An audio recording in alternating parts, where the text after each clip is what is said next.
Now, let us examine mistake number 6, trusting the local banking middlemen.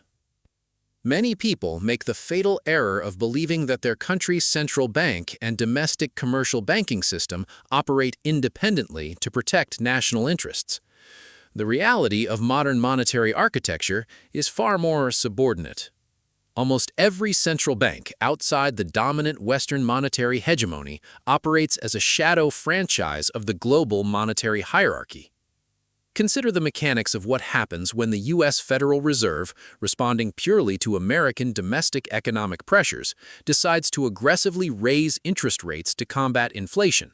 The moment the Fed hikes rates, global capital rushes out of emerging and developing markets and flows back into U.S. Treasury bonds because investors chase higher, safer yields in the world's reserve currency. To prevent catastrophic capital flight and a complete collapse of their local currency, central banks across the globe are forced to frantically hike their own interest rates, regardless of whether their domestic economies can handle it. The result is immediate and devastating. Local mortgages skyrocket, variable rate loans default, small businesses can no longer access affordable credit, and unemployment surges. Thousands of miles away from Washington, ordinary families lose their homes and livelihoods because of monetary tightening dictated by American economic conditions. You feel the crushing weight of a financial crisis in your everyday life, even though your local economy did nothing wrong. The action step here is absolute financial literacy. Educate yourself relentlessly on macroeconomic trends, interest rate cycles, global liquidity flows, and currency correlations, so you can anticipate these shocks before they hit your personal balance sheet. This brings us to mistake number 7, the most dangerous mistake of all, believing you have no power to opt out. This is the psychological masterpiece of the entire global financial machine. When everyday people begin to realize how macroeconomic forces, reserve currency privileges, debt traps, corporate monopolies, and central bank policies combine to extract their wealth, they almost invariably fall into a state of paralyzing fatalism. They throw their hands up in despair and say, "The system is completely rigged. The superpowers control everything. Wall Street owns the politicians, and international bankers hold all the cards. So why even try? What can one person possibly do?" That exact mindset of hopelessness is the ultimate weapon of the system, because as long as you believe you are utterly powerless, you remain compliant, passive, and predictable. You keep working your job, paying your taxes, consuming foreign products, holding inflating cash balances that lose their purchasing power every year, and accepting your financial servitude without resistance. Self-made millionaires and financially sovereign individuals do not waste their energy fighting or protesting the macro system. They understand the rules of the game, accept reality as it is, and position themselves accordingly. They do not hold their wealth in failing fiat currencies. They acquire scarce tangible assets like real estate, equities, commodities, and decentralized financial instruments. They build borderless digital income streams, master advanced financial education, and completely detach themselves from the consumerist rat race. So the action step to shatter this final trap is to fundamentally reframe your worldview.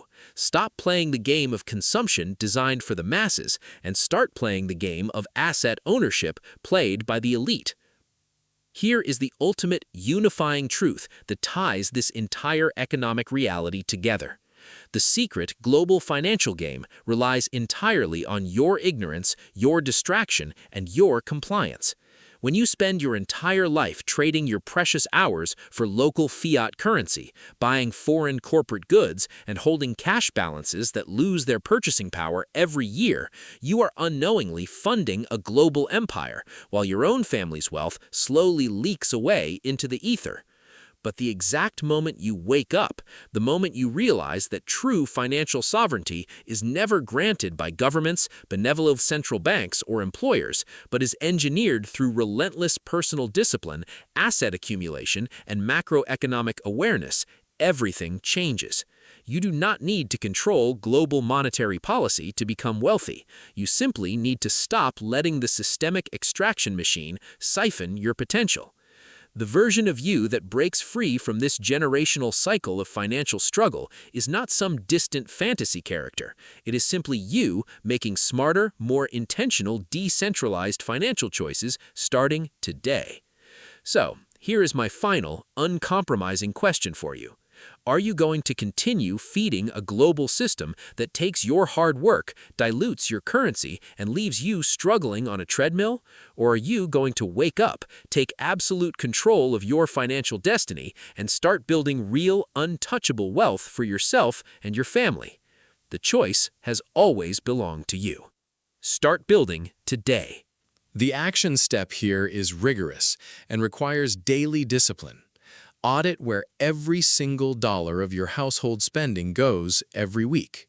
Actively divert your purchasing power away from multinational giants and direct it toward local independent merchants, artisans, and enterprises that keep wealth circulating within your own immediate community. This leads us directly to mistake number 5, the digital consumer distraction trap.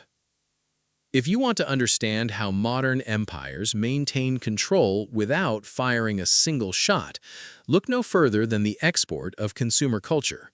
The most brilliant, lucrative export of Western capitalism is not advanced machinery, heavy manufacturing, or software. It is the lifestyle dream packaged in Hollywood movies, social media algorithms, streaming platforms, and global advertising campaigns. People all over the world, from the bustling metropolises of Asia to the vibrant towns of Latin America and Africa, are relentlessly conditioned to desire an Americanized lifestyle of instant gratification, fast fashion, status symbols, designer labels, and endless digital entertainment. Social media platforms designed by Silicon Valley engineers exploit dopamine pathways to keep young people glued to screens, comparing their lives to curated illusions of wealth and luxury. While everyday people in developing and developed nations alike spend their hard-earned money buying imported consumer electronics, fast fashion clothes, and monthly digital subscriptions, who is actually accumulating real capital? The tech monopolies, the venture capital funds, and the media conglomerates. You are trading your most precious non-renewable resource, your time and labor, to produce real-world productivity, and then trading that productivity right back to Western tech giants in exchange for fleeting digital entertainment and depreciating consumer goods. Morgan Housel, in his phenomenal book, The Psychology of Money, reminds us of a profound financial truth. True wealth is what you do not see. It is the cars not purchased, the designer clothes not bought, the gadgets not upgraded, and the subscriptions not maintained. Real millionaires understand that consumerism is a trap designed to keep the working class perpetually broke. The action step to defeat this trap is ruthless minimalism. Cancel at least half of your non-compliant digital subscriptions, delete apps that exist solely to sell you things you do not need, and redirect that freed-up cash flow into cash-flowing assets. The action step to counter this third trap is to consciously support local independent economies. Buy local agricultural produce, support domestic manufacturing, and build personal and community resilience that reduces your reliance on centralized, corporate-controlled supply chains. Moving forward, let us examine mistake number 4, letting multinational monopolies swallow your local economy. We are constantly sold the fairy tale of globalization. We are told that open borders, free trade agreements, and multinational expansion bring prosperity, cultural exchange, and economic efficiency to every corner of the globe. And for the elite owners of capital, that is entirely true. But for the average local business owner, worker, and family, corporate globalization is a steamroller. Consider what happens when massive Western and American multinational conglomerates, backed by billions of dollars in venture capital, aggressive lobbying power, and economies of scale that defy local competition, enter a developing or emerging market. They do not partner with local businesses, they obliterate them. They set up hyper-efficient superstores, digital delivery platforms, and franchise networks that can sustain losses for years just to price out every independent family-owned shop on the street. Once the local competition is dead and buried, the multinational corporation raises its prices, lowers its quality, and establishes a local monopoly. Where does all the profit generated by that local population go? Does it circulate within the community, building local schools, funding local charities, and enriching local families? Absolutely not. Every single dollar of net profit is extracted, converted into foreign currency, and sent straight back to institutional shareholders in New York, London, or Silicon Valley. You are working in your local market, producing real economic value, but your labor is merely serving as an extraction pipeline for foreign corporate dividends.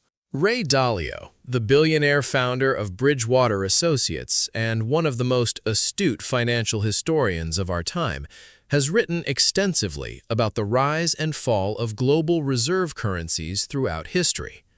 When a nation controls the world's reserve currency, it enjoys what economists call exorbitant privilege.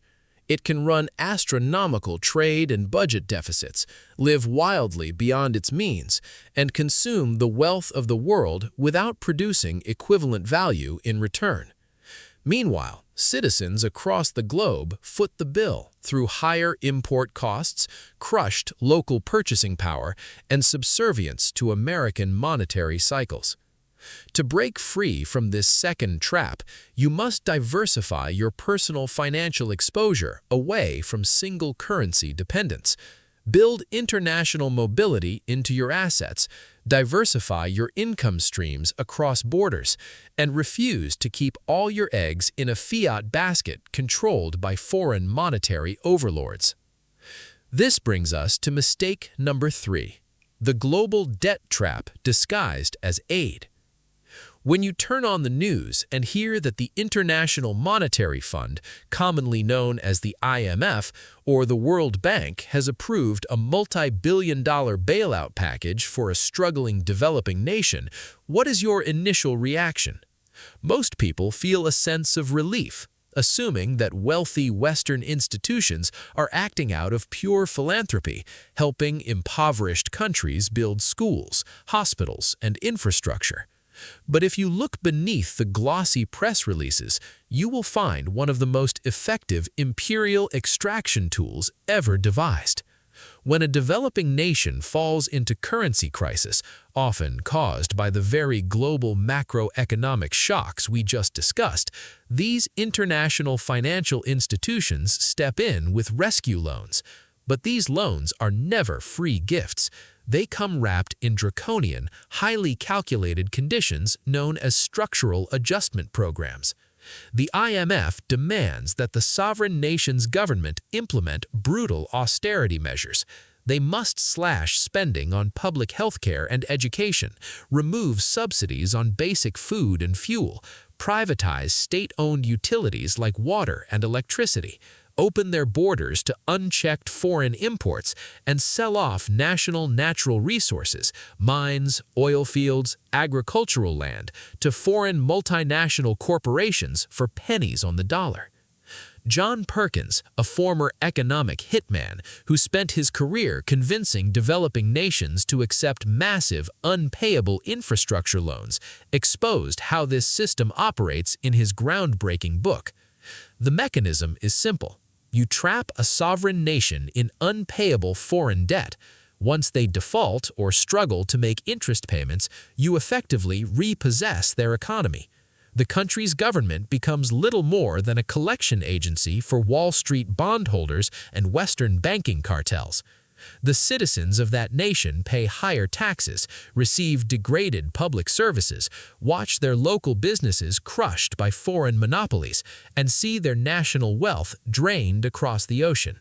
Now here is where the secret game directly impacts your daily life. Because the United States dollar is used globally for international trade, oil pricing, and foreign exchange reserves, the Federal Reserve can export its domestic inflation to the rest of the planet.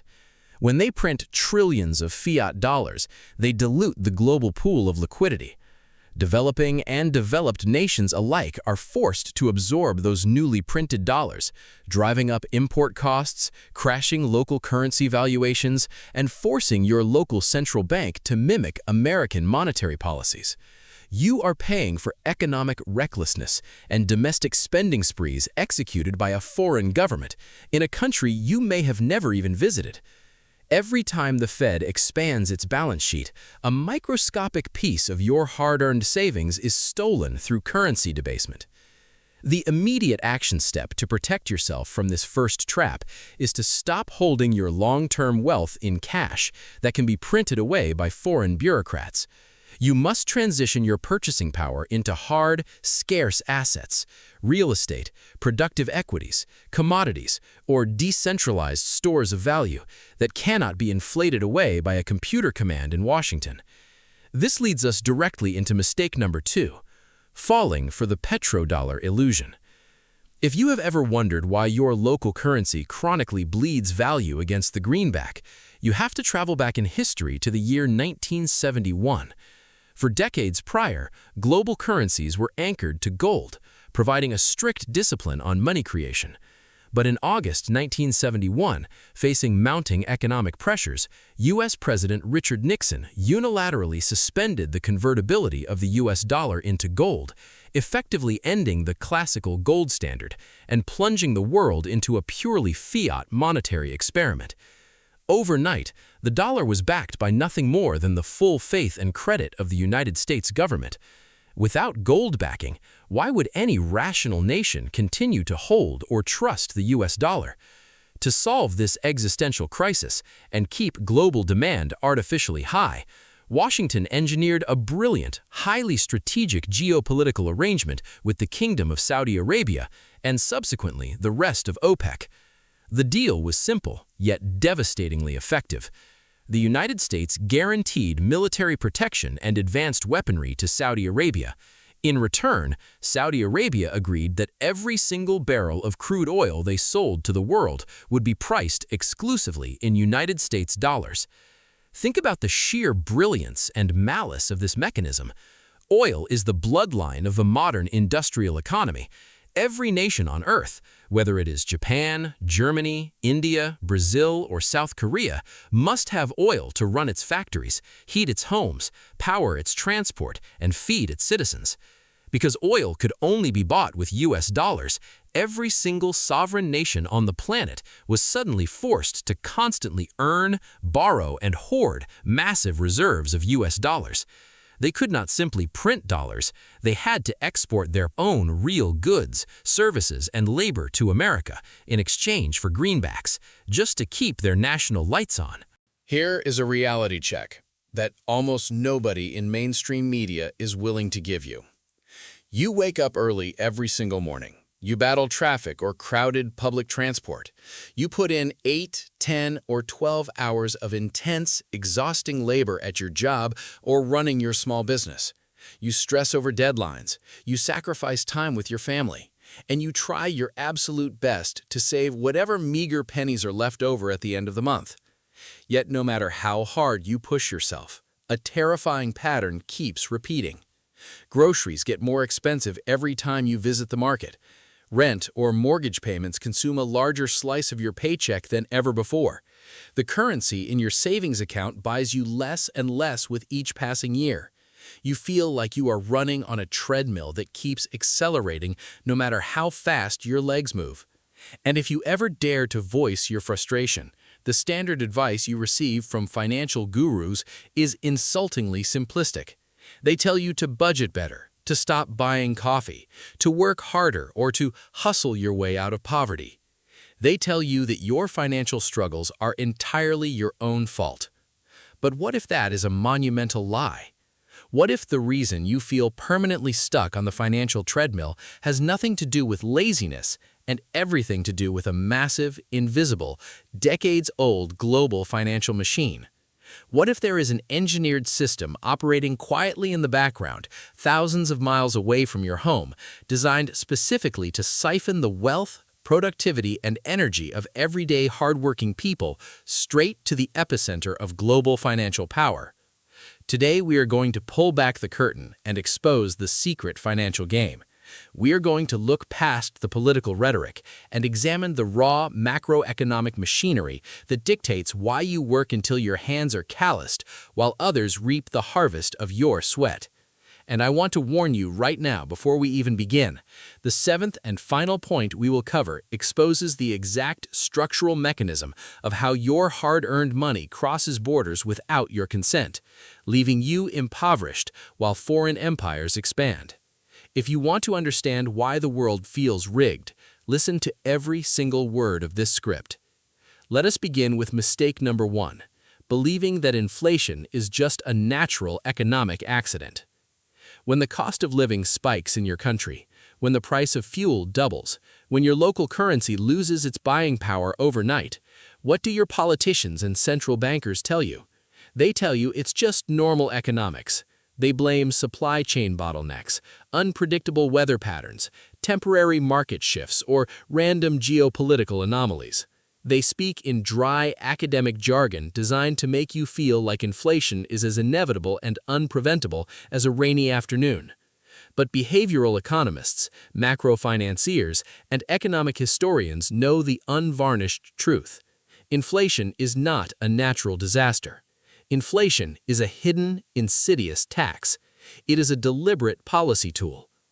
To understand how this affects you, you have to look at the unique architecture of the global monetary system. The United States dollar sits comfortably as the world's undisputed reserve currency.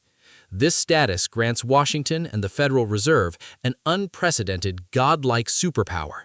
Whenever the United States government runs massive fiscal deficits, whenever they need to fund domestic stimulus packages, endless foreign wars, or bail out failing Wall Street megabanks, the Federal Reserve does not need to collect taxes immediately to pay for it. They simply digitalize trillions of new dollars out of thin air with a few keystrokes on a computer screen.